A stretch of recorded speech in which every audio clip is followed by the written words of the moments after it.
especially for you. I want to let you know what I was going through. All the time we were apart, I thought of you. You were in my heart. My love never changed. I still feel the same. Especially for you, I want to tell you I was feeling that way too. And if dreams were wings, you know I would have flown to you. To be where you are, no matter how far, and now that I'm next to you. No more dreaming about tomorrow. Forget about the loneliness and sorrow. I've got to say, it's all because of you. And now we're back together.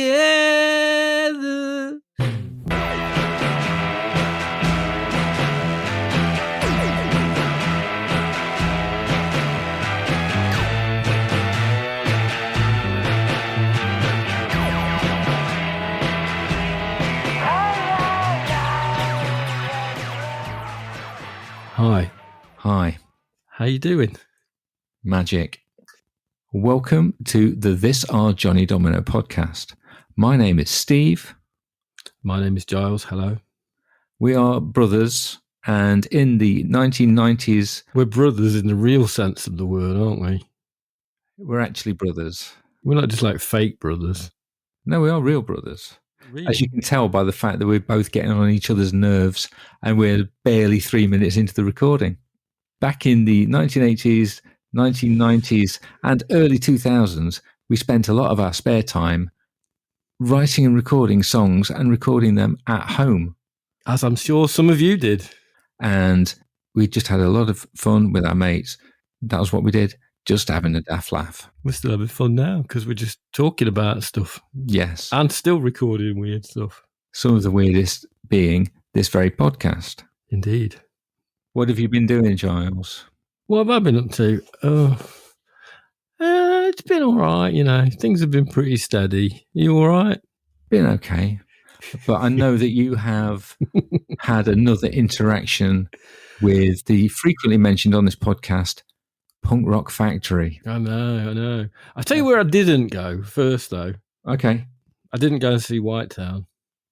No, you didn't get a chance to buy a ticket, did you? No, they sold out. Sold out. And it would have been good to go to see Whitetown because they were like the successful people in the sort of music scene that we were sort of part of. Yes, we're adjacent to. Yeah. And knew lots of people that were there, and they were supported by MJ Hibbert, and our mate Frankie played guitar and trumpet for Whitetown at the gig. Yeah. But we can't say anything about it because we weren't there, so we don't know whether it was any good or not. No. But hooray for them anyway. Yeah. Anyway, I didn't go there, but I went... I can't quite believe it, but I did go and see Punk Rock Factory. Again? Yeah. By choice?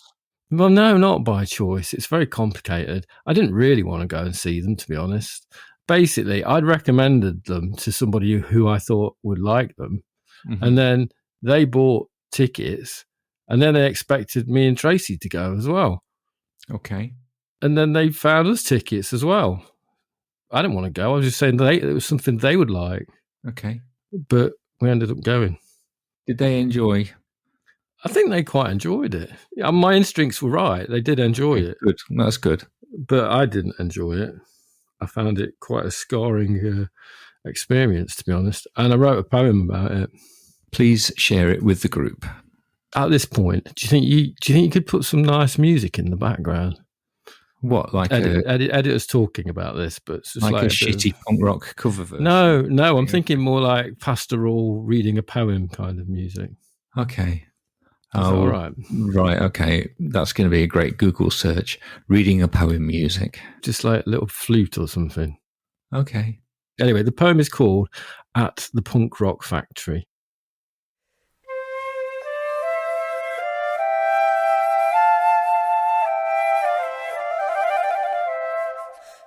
At the Punk Rock Factory, the average punter size has thrown the estimation of bodies into space, and now we stand hemmed in with bulging eyes, looking at his tidy beard and stupid fucking backwards hat. The antithesis of punk rock. As the satanic mill churns out consistency, the same chords, the same drum fill. Pokemon, Disney, Power Rangers, between song chat like estate agents. I suppress the urge to kill. I wonder how we came to this. Have you ever heard the bit on Coltrane's My Favourite Things, where McCoy Tyner plays like sunshine breaking through music? Did you ever realise that music is a thing to live and to die to?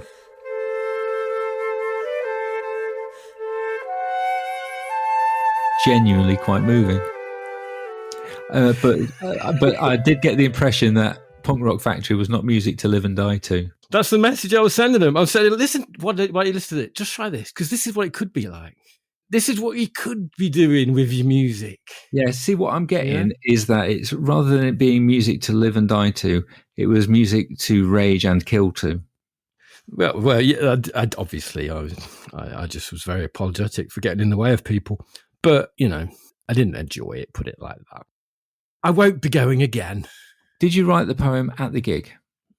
No, I wrote the poem after the gig, Steve. It would have been great if you'd got your paper and your quill out and gone, I'm sorry, I must dash some thoughts off about this. Yeah. They actually did an advert in between songs. They actually did an advert. I've never seen a band do an advert for their stuff. Okay. With like kind of a billboard type thing. All right, yeah. Oh, at times it was very Butlins, Yeah. I mean, look, if you like that sort of thing, good, it's good, right? But me, I hated it. And what I was on at that festival, I do not know. I don't know what was going on. Rock and roll redcoats is what you're telling me. But less likeable than that, to be honest. There you go. So, yeah, Punk Rock Factory. They inspired us to create an engagement opportunity, which was to get people to send in songs about childhoods and stuff like that. And we have still got lots of engagement opportunities going. Please do get engaged. Please do send us some music. We need it, to be honest. Yeah. It could be any old thing, really. And we'd love to hear it. It could just be some random stuff you recorded. It could be something to do with the stuff we're talking about. Whatever. We'll play it. We'll play the hell out of it. I'd just like to say, you keep saying we need it. We've got a lot of stuff to get through of our own. But we do appreciate it when people send their stuff to us, and we do love to hear things that people have recorded. So, oh yeah. And the other thing is, we've got quite a lot of stuff to play this episode, and we're talking a load of crap at the start here, so we really do need to get on with it. Okay, don't we? It's the Johnny Domino podcast. Give it a chance. So, the name of the podcast is This Are Johnny Domino, and the purpose of the podcast when we set it up was we wanted to listen to some old songs, then choose one of the recordings that we talked about in the episode to go on a compilation called The Very Best of This Are Johnny Domino. Now, we are going back into the vaults. This time we are going back into possibly one of the more controversial pockets of our musical past. Ooh. Yeah, it was a band that when I first went to college to do my A-levels, for the first half term at least, this band was kind of the college band where people would go out and see us. I think we only ever did 3 gigs in this particular lineup. Okay. But it was a band that went by the name, and it is a name which you can stop building it up. It promises very little and delivers less. What's the name of the band? The band was called The Usual Rosie. I quite like it. I don't think it's a bad name. And it was from a comic that you read. And it was an advert about toasters. It was. It's from Bill Shenkovich's Stray Toasters. I was an achingly pretentious 15-year-old, and I loved that comic, and I've still got it. I think the comic link is like the coolest thing about the band. Absolutely, yeah. I mean, this was on the back of issue 2. It was a a series of adverts on the back of each issue for a company called Bol Hapel Appliances, who made toasters. On the back of issue 2, there is a series of toasters in an advert. The Dink, the Lowrider, the Latest Thing, the Executive, the Big Mo, the Classic, the AT27, and the Usual Rosie. And the description of the Usual Rosie is, toasts one slice of bread to golden perfection every time. Non-adjustable heat setting. Toast remains in toaster until you remove it. Guaranteed no surprises. Mostly. So anyway, the band Usual Rosie was not a classic. No. But it was me and you. And Andy, our singer. Yes. Andy Gillett. Yeah. Long-time listeners will remember the tale of Andy's lyrics from a few episodes ago. Yeah, when he was in the Millers, yeah. No, he was in Space Rat at that time. Oh, Space Rat. It was a Space Rat play. We did a whole play. Yes, we did. So, yeah, Andy Gillett is the singer. And you play the keyboard bass and drum machine. And yes. I played the guitar, and Andy was the singer. And we're going to listen to a song that we recorded. And we're going to listen to Falling Down, aren't we? Is that right? That's the one that you wanted. That's the one that you selected. I'm just going to point that out to you. Yeah. Can we listen to this one? Right. So this is Falling Down. It's from a 4-song demo that we recorded.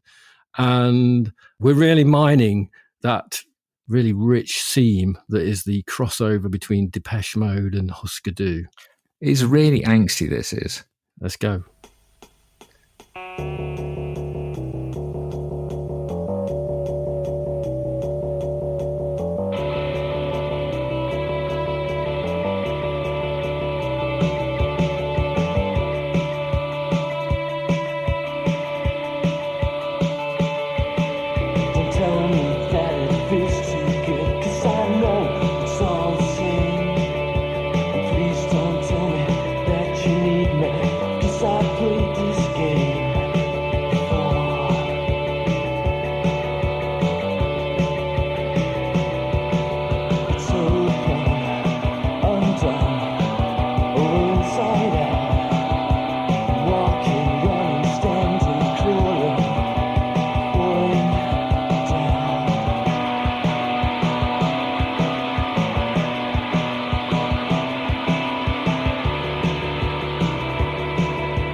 Really hate that lyric.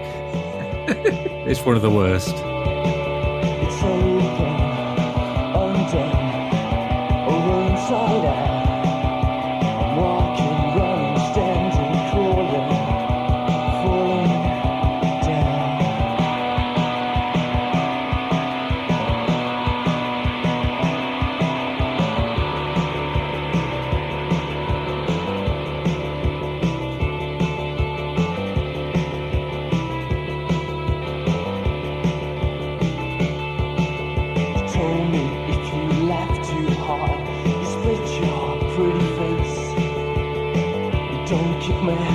In my mouth, 'cause it leaves a nasty taste.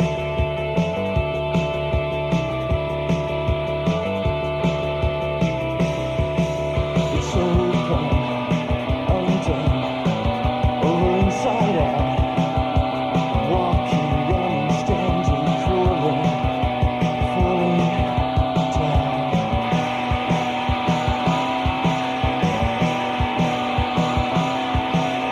Photograph is falling. It's in my hand, it's at my feet. Photograph is falling. It's in my hand, it's at my feet. Photograph is falling. It's in my hand, it's at my feet. The crowd goes wild. The crowd, you know what? The crowd did go vaguely wild.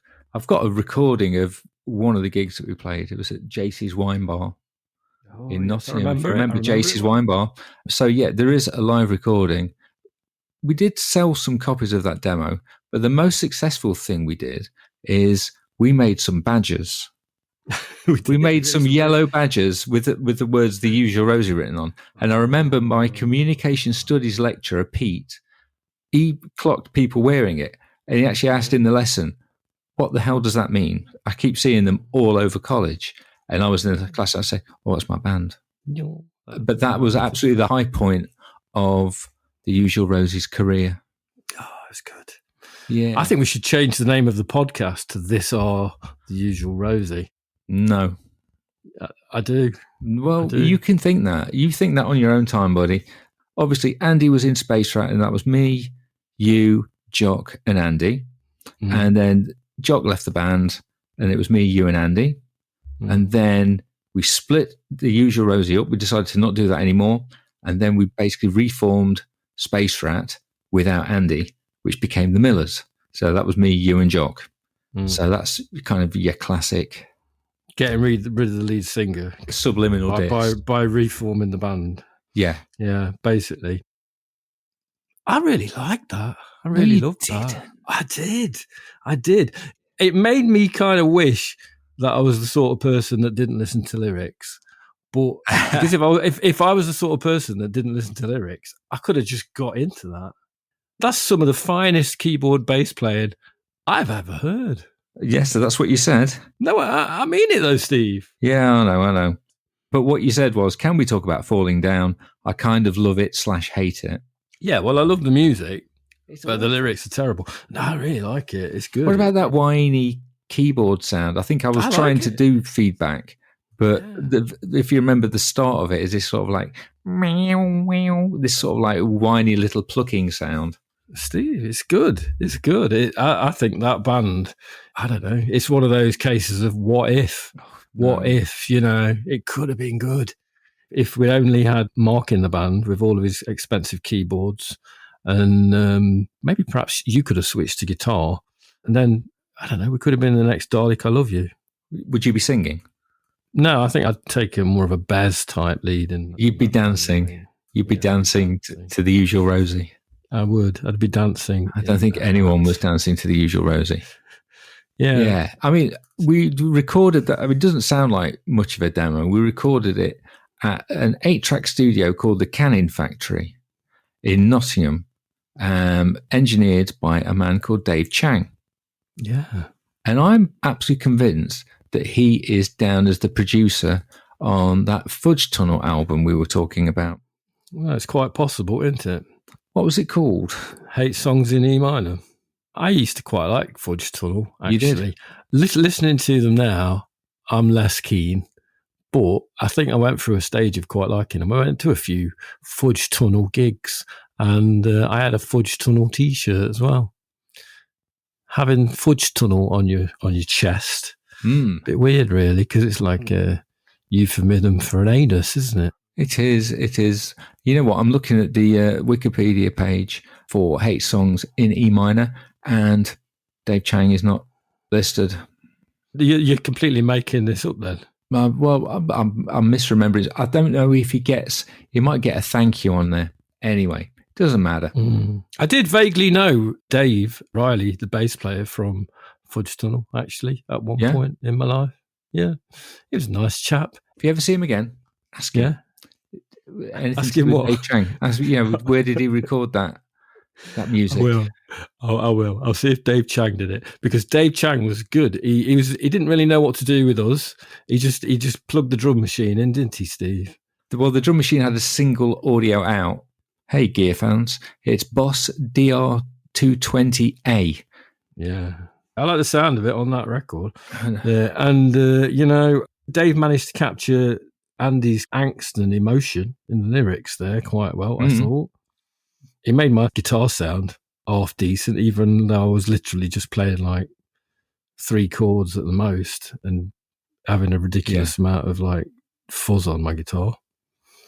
But that keyboard bass, man, that little guy with his curly hair playing the keyboard bass.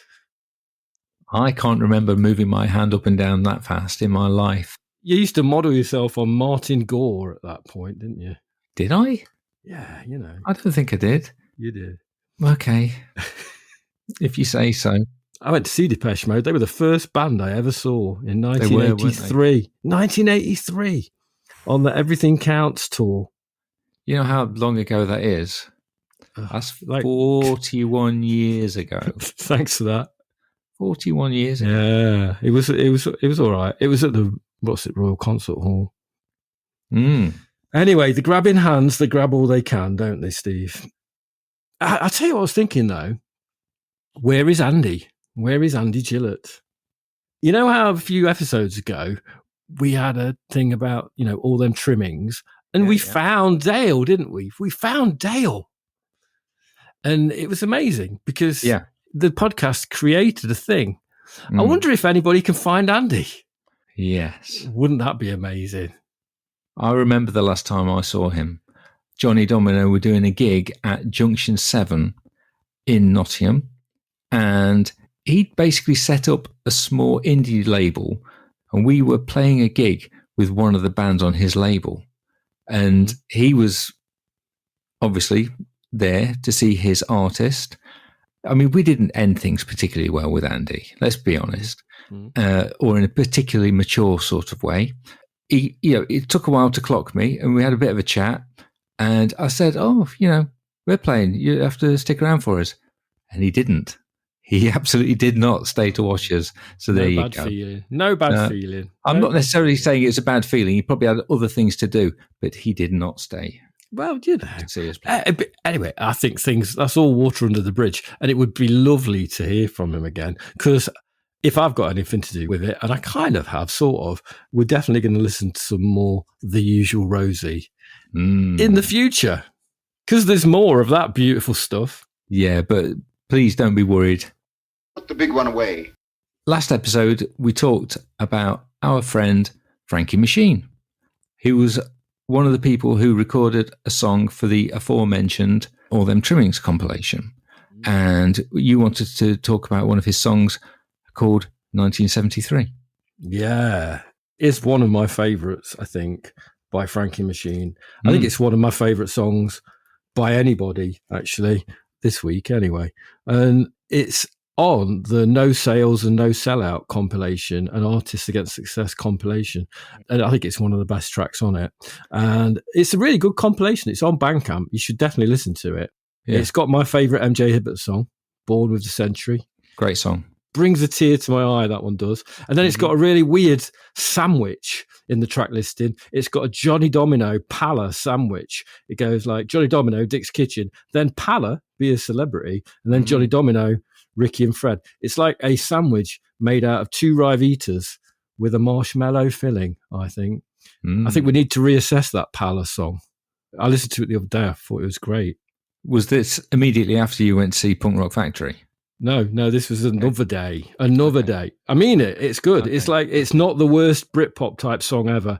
It's kind of a bit late for Britpop, but I thought it was cracking, actually. And it's got, then after that, getting to the point, it's got Frankie Machine, 1973, which is beautiful. We need to listen to it now.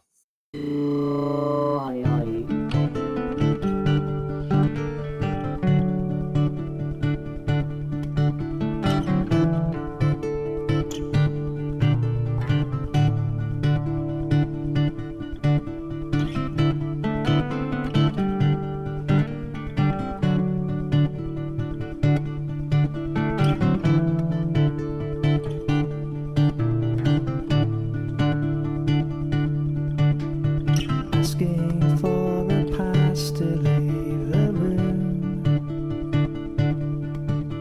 sneaking back to bed in the afternoon, planing off the sides to fit the frame. If I DIY, I'll break bones again, and if I could change sides, I would be your enemy. And if you could taste me, I would taste of victory. I wouldn't change a single thing except maybe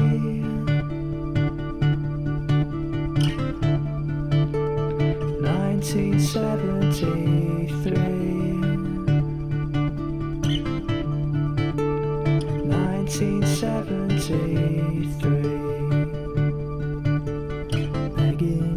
just one last chance to be the kind of loser that you seem to need. Blocking the front door with flesh and tears, and more I plead, the more it disappears. And if I could change sides, I would be your enemy. And if you could taste me, I would taste our victory. I wouldn't change a single thing except maybe 1973.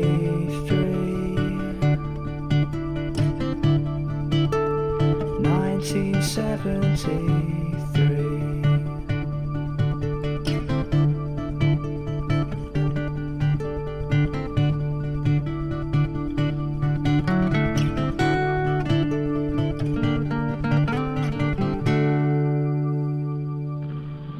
Oh my God. Oh my God. You like that, don't you? Oh, so good. That was so good. I just want to tell you something. I don't know if you've been onto Frankie Machine's Bandcamp page, but he's got the album that he released in December 2021, The Late Frankie Machine. And Frankie Machine has been shipwrecked on a desert island from 2015. And he's put a remix album up there. And that's it. He's taken them all down. He says, I took down the older stuff when I released the last one, as I just didn't think they sounded that great, and not like anyone was clamoring to purchase them.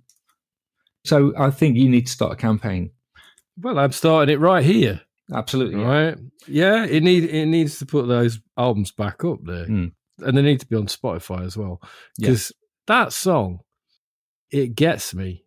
It takes, you know what? It's that feeling of being like, I don't know, you're like 22, 23, 24, and you've literally just had your heart broken. And that is what it feels like. Yeah. You're just absolutely desolate. And that is exactly what I get from that song. I must voice my own personal interest because I play on quite a few Frankie Machine recordings. Don't play on that, but I agree. I love his stuff. And my response to his message about, no one's clamoring after it, I said, well, no one's ever clamored after any of our stuff, but I've got enough of an ego to think I'm going to stick it up there so people can listen to it if they want. And also, we're doing a podcast about it. Yeah, exactly. So put it up there. Let's make a T-shirt that says Frankie Machine. Stick it up there.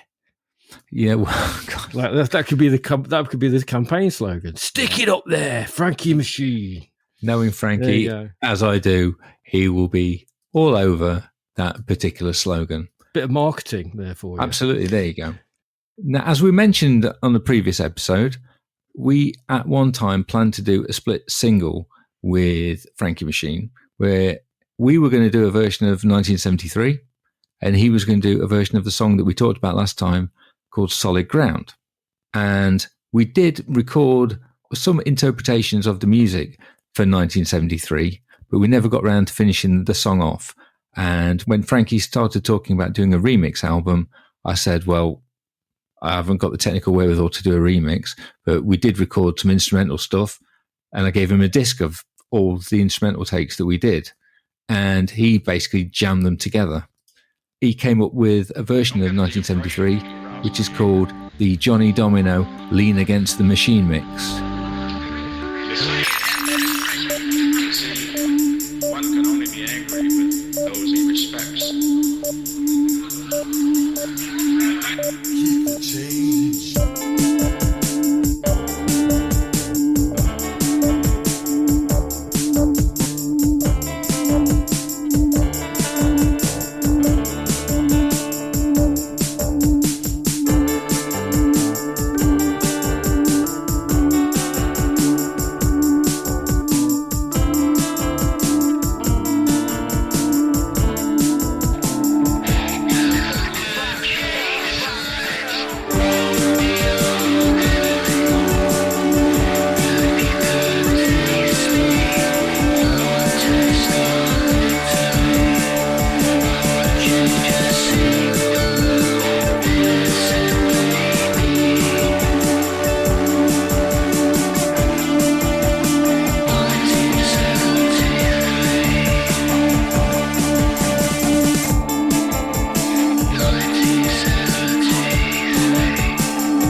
So I'm expecting to come back very much the same attitude towards life and towards people, and to say the same sort of things that would be expected of me. So for your sakes I do this, because I know, poor dears, you're struggling so desperately hard to convince, and if I can assist you to convince, then I shall be doing some good work that may wipe out some of my blots. Ladies and gentlemen, I think unwittingly Frankie Machine there has created some kind of 3D simulation of what it was like to be in a Johnny Domino rehearsal. Oh yeah, with all of the headache-inducing repetition and joy that it entailed, basically. I just want to say something about the sample at the end, because Frankie let me know. It was from a 1962 seance which some bloke recorded, and it's supposed to be the voice of Oscar Wilde from the other side. So that's a nice little detail. I don't think he was using it for any other reason other than he thought it sounded cool. Well, it does. The Johnny Domino playing on that version is the only recording, really, other than a rehearsal room recording, that features the Jeff bot, and he was playing this like weird drum pad, like a big circular pizza box type drum. Oh. And he was just beating the hell out of that. Yeah, well, it is a bit annoying. It's one of those annoying things that we never recorded any more stuff with Jeff Bot. Mm-hmm. But we're going to just have to enjoy that, aren't we? It's not really as good as the original version, in my opinion. No. Do you want some more Frankie Machine? Because we've got one more recording, Frankie Machine. Because the reason have we got time? Have we got time, boys and girls? We've only got a couple more songs to talk about, I think. Okay. And the reason we were doing that is because we wanted to do a split single, as I mentioned earlier, with us doing 1973 and him doing a version of the Johnny Domino song Solid Ground that we talked about last week, which has some problematic lyrics. Now, Frankie didn't finish his version, but he finished it in the last week, and he sent it to me, and here it is. Good.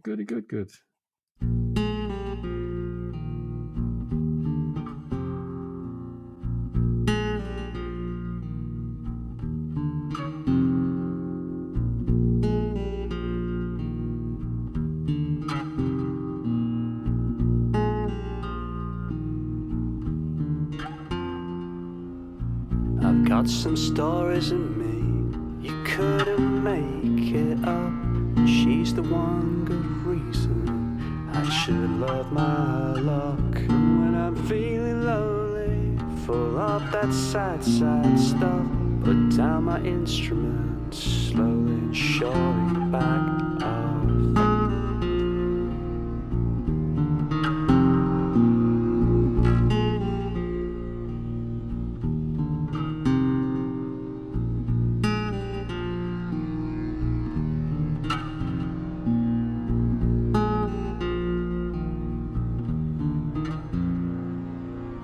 Yesterday was my birthday, I got a radio hat, I'll break it by tomorrow, you can be sure of that. So won't you bring me my tea in a cup that's risque, and I'll spin like a record, oh so obviously.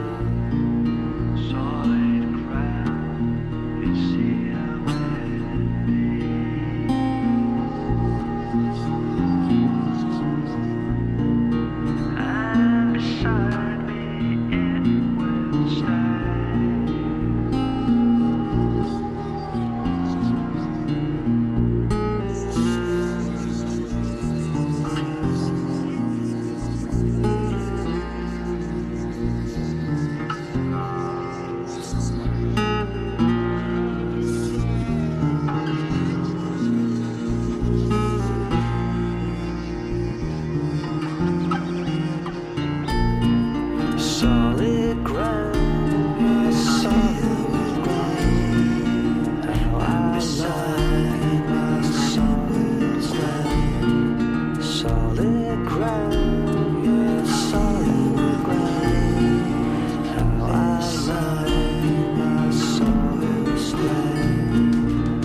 It's quite unlike Frankie Machine to deal with a problematic lyric.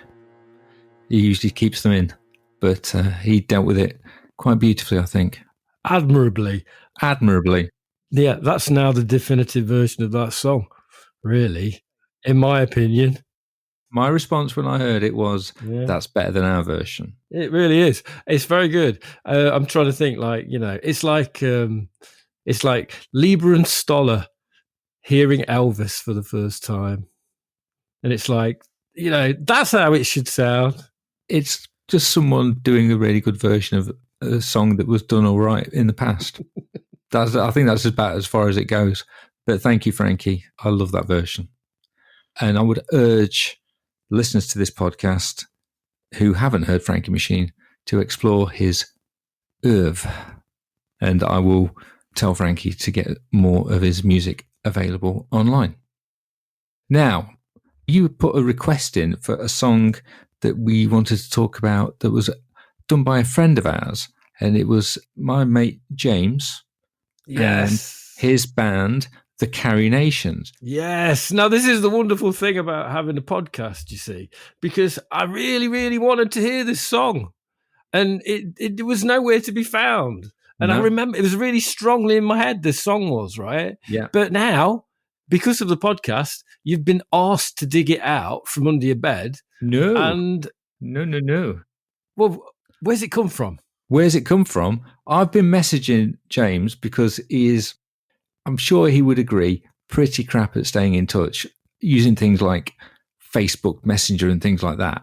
And I've been messaging him because I wanted him to send it in when we started doing things like the Eternal Halls of the Four-Track Gods. And he said, yeah, I'm up for it. And then I didn't hear from him for about a year. And when we talked about it last week, I thought, I wonder if I've got another way to find him.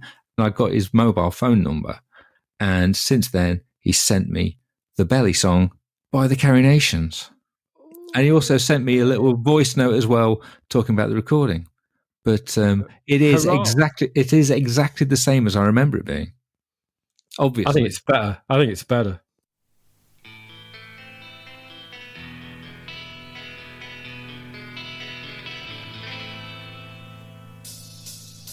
I sit down one day, nothing is on the telly, so I look around and contemplate your belly. I think of you, dream about your lovely body. I love your belly because it's so lovely. I love your belly, but do you love your belly too? I love your belly, but do you love your belly too? Your belly's such a lovely place to be. The softest skin, I think you'll agree. It seems to me that there is no better. I look at your belly and I feel my friends scatter. How can you wear her away? I wanna see your belly every single day. I love your curves and the creamy cream. From your belly, she's a white lace cream. Oh, I love your belly, but do you love your belly too? I love your belly, but do you love your belly too? Don't hide it away. Listen to me when I say you've got £1 million resting today. Take off your clothes, lie on the floor. I'll kiss your baby because I adore. You must know you are the queen. You and your band smoother than velveteen. I just can't believe what I have done. Caressing your belly is like touching the sun. My fingers are burning, my mind races fast. I am in heaven and I got here at last. Oh, I love your belly, but do you love your belly too? I love your belly, but do you love your belly too? One dark night, you just came to me. A perfect vision, quite lovely. And I give £1 million to be resting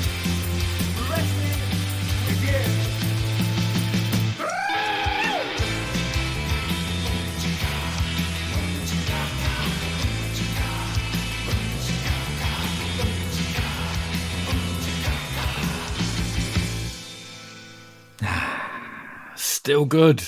It's still good. Do you think James was a fan of the Butthole Surfers, or is that just in my head? He did me some compilation tapes. He did me a copy of the first Arab Strap album, but I think on the other side was an album by Man of War. He was a complicated character. He was, wasn't he? But no Butthole Surfers. Well, you know what? I can't hear any influences from Man of War or Arab Strap in that, but I can hear some Butthole Surfers. It's the hey bit. Oh yeah, vocally, yeah. Hey, Yes. and it's also a bit like Cannonball. You know, like the music. I don't know. It just reminds me of Butthole Surfers, like early, fast Butthole Surfers.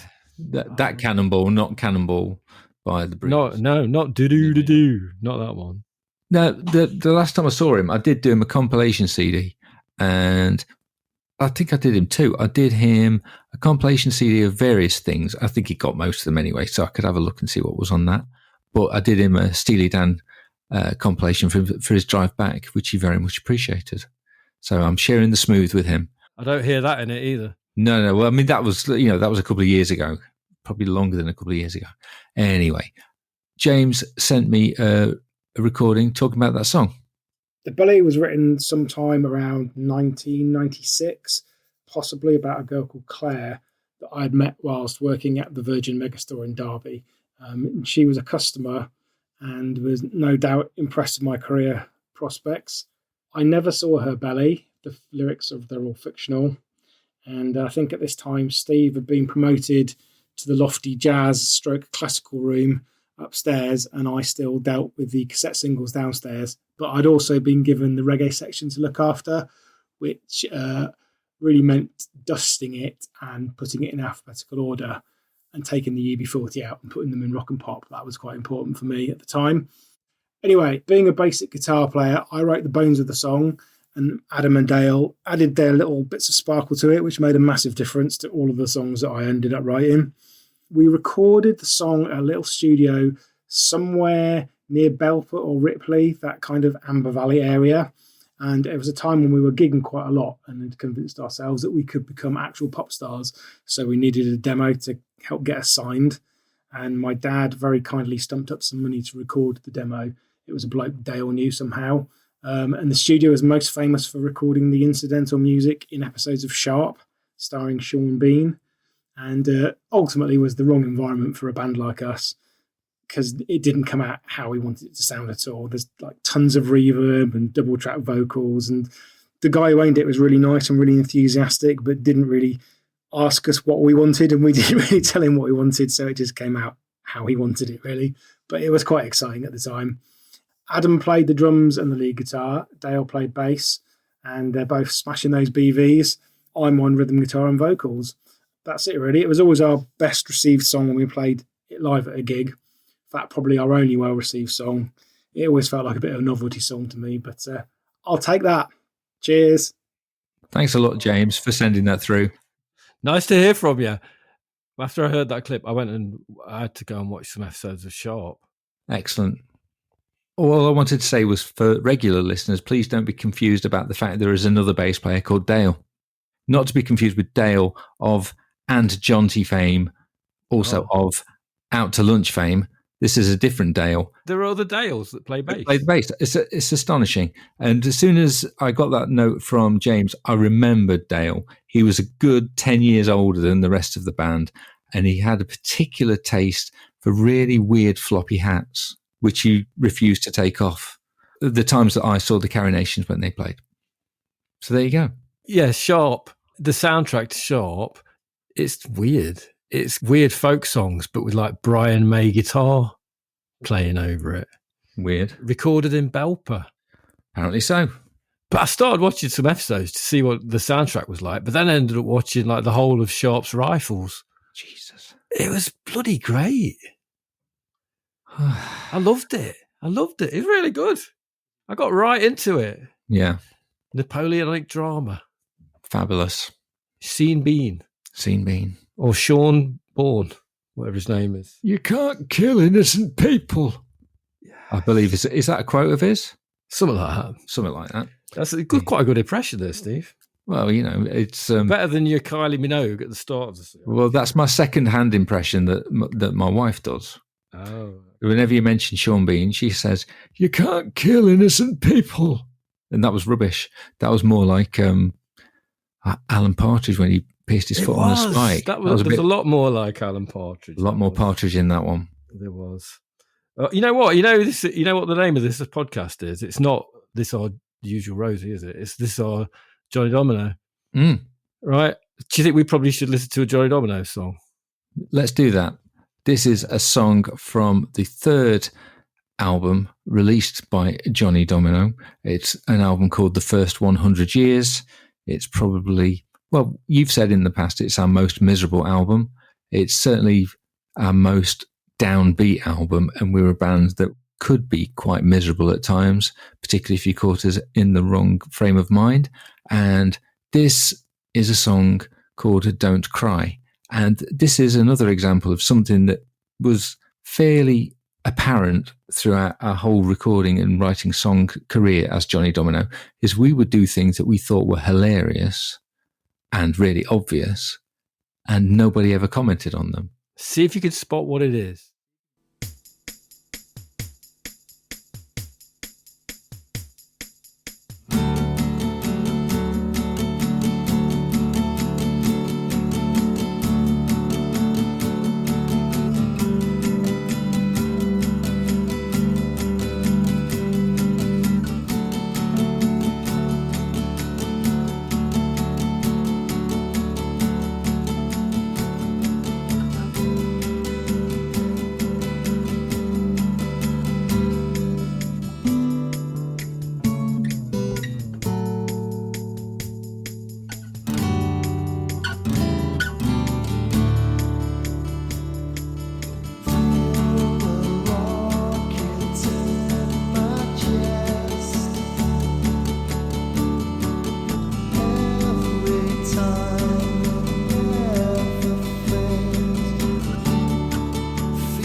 So how come nobody spotted the tribute to Elaine Page?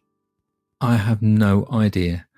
I remember we were rehearsing it in my old bedroom, and for some reason I thought, I'm going to play a bit of Don't Cry For Me, Argentina. And I think we all just laughed our heads off, and the version just like collapsed because I just started playing it and it fitted really nicely. And then we just kept it in. And we were thinking, oh, people just think it's really funny. But maybe no one got to that part of the song. Maybe no one got that far. I think they did. I don't know. I mean, maybe they just got a different sense of humour to us, Steve. Yeah, that's probably true. But I found it quite funny at the time. And I still find it quite funny, but also weirdly moving. Weirdly moving. Did you like the appearance of the patented Johnny Domino vibraphone type keyboard sound from the Casio CZ3000? Yeah, I always like to hear that. That's a good one to bring back. And nice to hear Jim there singing away, sounding good. I honestly can't remember who did what on that song. I mean, I think I did a couple of guitar tracks, and I probably played the keyboard bit at the end. I think Mark must have played a guitar track as well. I'm not sure. You did bass and Jim sang. There is one guitar track that you can barely hear. I think that's probably Mark's. I probably just mixed it really, really low, for which many apologies. And just kept mine up nice and loud. You don't really apologise, do you? No, but you know what I mean? It just sounds like the sort of dick move that I would do, so I apologise. Yeah, but you don't apologise for that sort of thing. You just do it. Okay. Right. I quite like that anyway. It was all right. I haven't heard that for a very long time. Not heard it for ages. And I don't know. I'd be interested to see what people think of it. I quite enjoyed it. Me too. And that's the end of the podcast. These are the songs that we are talking about. Are we going to choose one to go on as a putative compilation of the best of this our Johnny Domino? That was always a feature of the podcast, wasn't it? It's kind of what it was about. Beginning. That was kind of the point at the beginning. But I don't know. Honestly, I can't be arsed anymore. Fair enough. We'll just pick one. When it comes time, when we've got enough songs for a compilation, we'll choose some. From ones that we've listened to. There you go. Yeah, that's the deal from now on. Yeah. There's no way I can't, in all good conscience, it can't be the usual Rosie. Well, let's see. We're going to listen to some more Usual Rosie in a future episode. I think Don't worry, guys. There are better songs by them, definitely. But I did enjoy the contributions from Rob this episode. That was beautiful. Yeah. And James as well. Great job with the Carrie Nations. Were they named after the Russ Meyer film, the band in that film, or were they named after the radical member of the temperance movement? Who knows? It wasn't a Russ Meyer film, was it? It was Russ Meyer. It was Beyond the Valley of the Dolls by Russ Meyer. I don't think it was. Okay, you're going to look really bad in a minute. Oh, well, that's just how it goes. Don't go editing this out. No, I'm not going when you've got egg on your face. Beyond the Valley of the Dolls from 1970. Oh,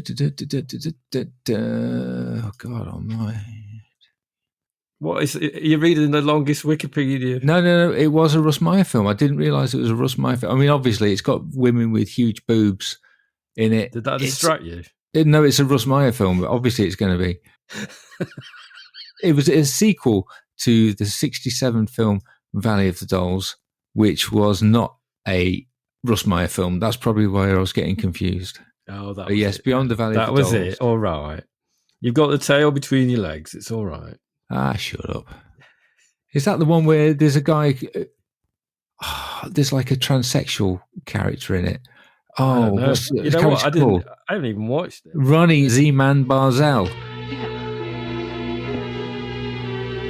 Z-Man? There is no Z-Man, varlet. And indeed, it is not a game we play. I am Superwoman.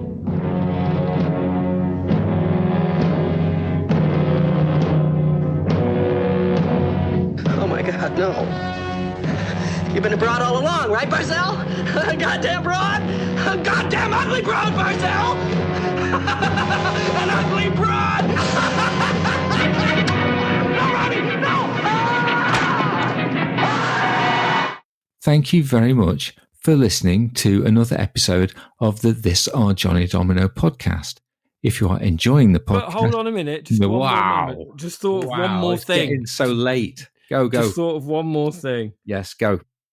What is the best song about work that you could think of, Steve? You asked me this the other day, and you asked me to prepare for it, and I forgot to prepare for it. Oh, you're such a fool. Oh, I'm such a fool. You're such a fool, boy. When you mentioned it to me, the first song that popped into my head immediately was the Dead Kennedys version of Take This Job and Shove It. There you go. You've basically ruined the end bit. It's fine because you didn't prepare anything. But I'll take that as an answer. That's a pretty good. That's a pretty good answer. It's a great song. It's a good song. What is it you like about it, Steve? What is it you like about it? What do you like about that song? I like the fact it's take this job and shove it. And like the sentiment. I do. And in my current field of work, I don't have a boss. So that's always quite nice as well. And there have been times when I've wanted to say that to various bosses throughout my employment career. Yeah, definitely. Definitely. You did, aren't you? It'd be good to just play that song to them, wouldn't it? My favourite song about work is 16 Tons by Tennessee Ernie Ford. That's a good one. It's a good one. It is. I thought you were going to go 9 to 5, Dolly Parton. Yeah, that was all right. But yeah, 16 tons is what appeals to me at the moment. Yeah. You load 16 tons, what do you get? Another day older and deeper in debt. St. Peter, don't you call me because I can't go. I owe my soul to the company store. Wow. Nothing quite sums up working in the modern education system like that. Yes, it's really... That's exactly what I feel like. Maybe you have a different favourite song about work. Please let us know. I've got another end bit as well. I can't have a double end bit. I've got another end bit where I want to talk about an amazing album that I found in a charity shop. It's like a contemporary Christian music album. Do you think we should just leave that as a teaser for people? Because you really want to hear about that, don't you? Remind me what it's called. No, I'm not going to tell you what it's called, but I'll tell you about it next week. Okay. Not next week. It's a beauty. It's got all I'm going to say. The front cover looks like a very beautiful, well-fed angels flying. Intriguing.